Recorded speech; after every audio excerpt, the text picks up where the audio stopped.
هاي هاي، النهاردة هنعمل تجربة جديدة في هاي يا حبيبتي، عامله ايه؟ عامله ايه انت كمان؟ لا، في الرق انا رقيقه، انت رقيقه انا رقيقه. عايز ايه يا ادهم؟ اطلع بره يا ادهم. المحل، في مطعم جديد. المطعم ده اسمه تعميرة، مكانه في شارع أشقوش قدام كافيه 911. في ايه يا حبيبتي؟ في ايه؟ انتوا نايمين ولا انت لسه صاحيه ولا انت في خدوكوا على الشارع على طول ولا 911؟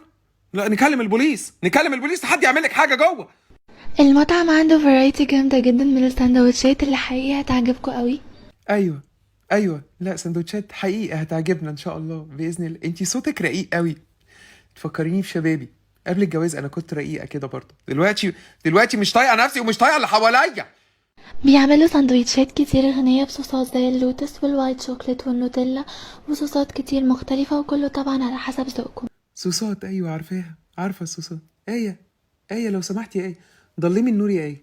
لا مش عارفه، هنام غالبا، مش هو الاجواء رقيقه كلها. شوفوا معايا الجمال ده، صوص البيستاشيو ده بقى حوار يا جماعة، جامد جدا مع أي ساندويتش. ايوه، ايوه، بيستاشيو. بيستاشيو عارفاه، اللي بيستاشيو ماتوا. بجد المنيو كله حلو، انتوا هتحتاروا تطلبوا ايه ولا ايه. كمية الحشو في الساندويتش بتبقى حلوة جدا، ايه غطيني، غطيني وصوتي. لا غطيني عادي. موطيه صوتي ليه؟ لا صحيها، ما هي نايمه جوه. فده بيخليكم تشبعوا، وكمان العيش بيبقى معمول مخصوص، فده بيخليه ان هو يبقى جوسي جدا. ايوه، ايوه، جوسي جدا، ايوه عارفاه، انا عارفاه. عايز جوسي احسن؟ ما اجيب لك جوسي. بيقول لك التاني ده بيبقى في البرجر. وده بقى اللوتس بصوص البيستاشيو، بنضيف عليه الوايت شوكليت علشان يبقى جوسي اكتر واكتر. اه حبيبتي، جميل، ربنا يبارك لهم في الجوسي ان شاء الله. معلش يا حبيبتي، انا عايز اسالك سؤال من اول الريفيو مجنني والله. انت بتتكلمي كده ليه؟